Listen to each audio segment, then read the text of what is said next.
Lettre à un jeune poète, Rainer Maria Rilke. Traduction de Claude Mouchard et Anne Sargé. Viareggio, près Pise, Italie, le 23 avril 1903.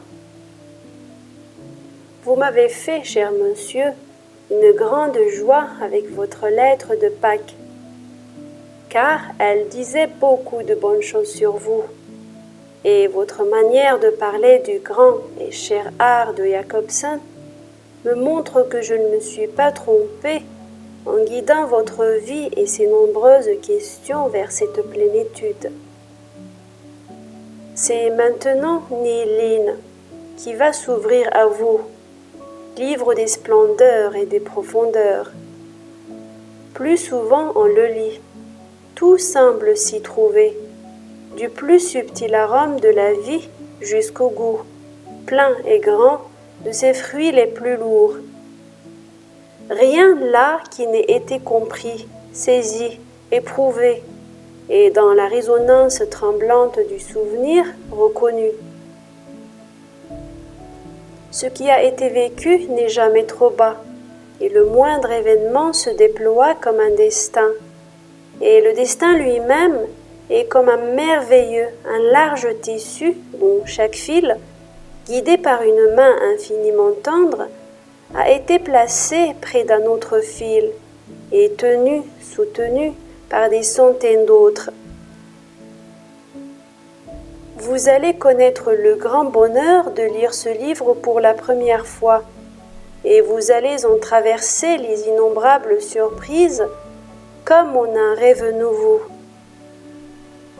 Mais ce que je peux vous dire, c'est que plus tard, on a toujours le même étonnement à traverser ces livres, et qu'ils ne perdent rien de leur pouvoir merveilleux, et qu'ils ne renoncent à rien de l'allure de conte de fées qui vous a comblé à la première lecture.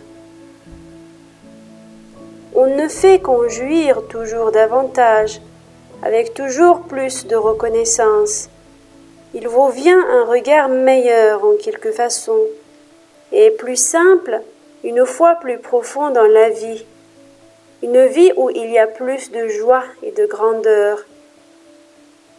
Et plus tard, il vous faudra lire l'admirable livre du destin et des désirs de Marie Grub, et les lettres de Jacobsen, et ses pages de journal, ses fragments, et enfin ces vers qui, même s'ils n'ont été que moyennement traduits, vivent en une résonance infinie. À cette fin, je vous conseillerais d'acheter à l'occasion la belle édition des œuvres complètes de Jacobsen, qui contient tout cela. Elle a paru en 3 volumes, dans une bonne traduction, chez Eugène Diedrich à Leipzig, et ne coûte, je crois, que 5 ou 6 marks de volume. Quant à votre opinion sur « Ici devraient se trouver des roses », cette œuvre d'une finesse et d'une forme incomparables,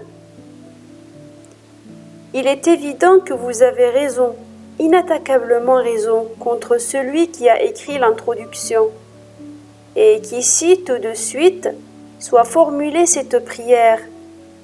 Lisez le moins possible de choses d'ordre critique et esthétique. Ce sont ou bien des vues partisanes, pétrifiées, et que leur durcissement sans vie a privé de sens, ou bien d'habiles jeux sur les mots où telle vue l'emporte aujourd'hui et demain la vue opposée. Les œuvres d'art ont quelque chose d'infiniment solitaire, et rien n'est aussi peu capable de les atteindre que la critique. Seul l'amour peut les saisir, les tenir, et peut être équitable envers elles. C'est à vous-même, à ce que vous sentez, qu'il faut toujours donner raison, contre toutes ces analyses, ces comptes rendus ou introductions.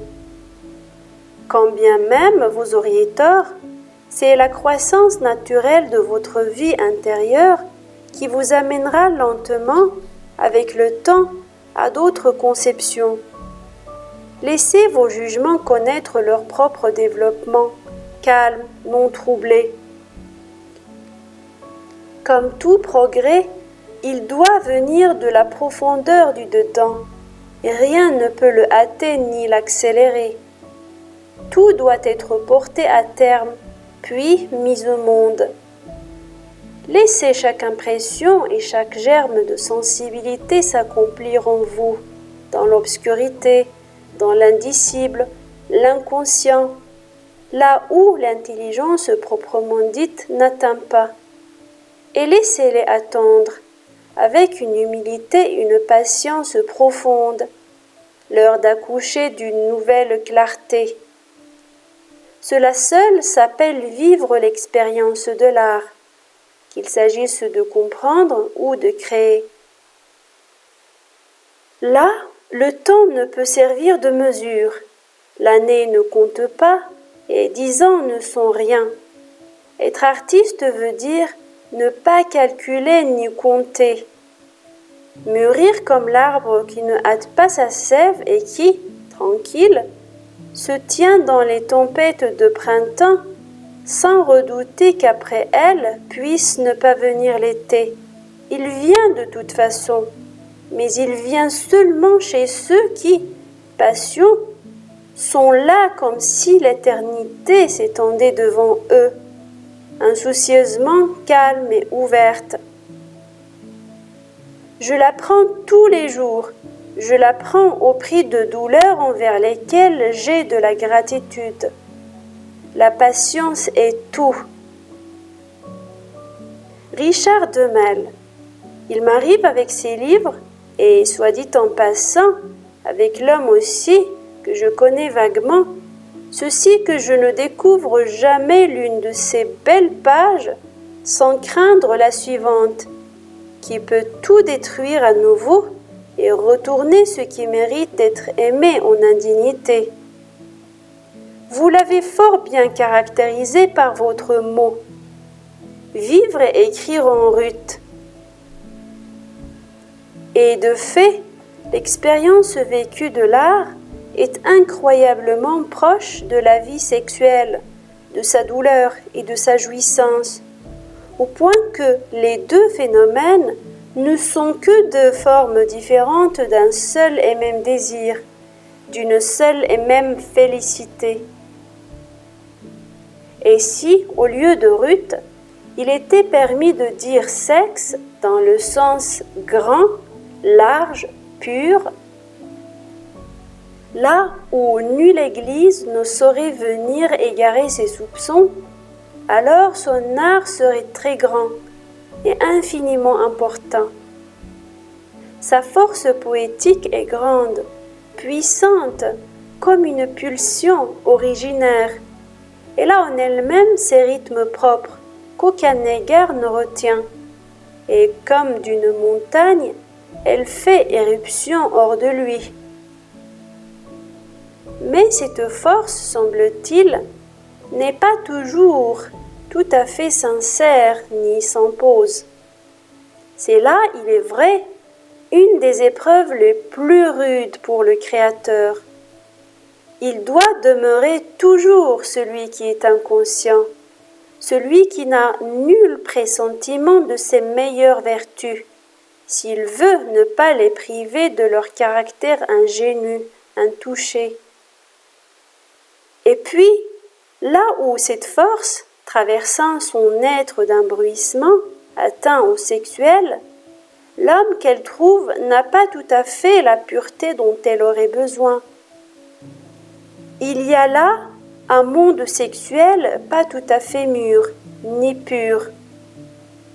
Un monde qui n'est pas assez humain, qui n'est que mal, tout rut, ivresse, privation de repos, tout accablé des vieux préjugés et de l'arrogance par lesquels le mal a déformé et accablé l'amour. Comme il n'aime qu'en mal, non en homme, il y a dans ses sensations sexuelles quelque chose d'étroit, d'apparemment sauvage, de haineux, de temporel, de non éternel, quelque chose qui rapetisse son art et le rend ambigu, équivoque. Cet art n'est pas sans tache, il est marqué par le temps et par la passion, et il ne durera et ne subsistera de lui que peu de choses. Mais il en va ainsi de presque tout l'art. Néanmoins, on peut se réjouir profondément de ce que cet art a de grand. On doit simplement ne pas s'y perdre, ni devenir un adepte de l'univers de Demel, univers si infiniment peureux, plein d'adultère et de confusion, si éloigné des destins réels qui causent plus de souffrance que ces morosités temporaires, mais qui donnent aussi plus d'occasions de grandeur et plus de courage pour l'éternité. Pour ce qui est de mes livres enfin, j'aimerais beaucoup vous envoyer tous ceux auxquels vous pourriez prendre quelque plaisir. Mais je suis très pauvre, et mes livres, une fois parus, ne m'appartiennent plus. Je ne peux les acheter moi-même, ni comme j'aimerais si souvent le faire, les donner à qui serait bien disposé envers eux. C'est pourquoi je vous écris sur une feuille les titres et les éditeurs de mes livres récemment parus. Les derniers, en tout j'ai dû en publier 12 ou 13, et je dois, cher monsieur, vous laisser le soin d'en commander à l'occasion. Il m'est agréable de savoir mes livres chez vous. Portez-vous bien. Votre Rainer Maria Rilke.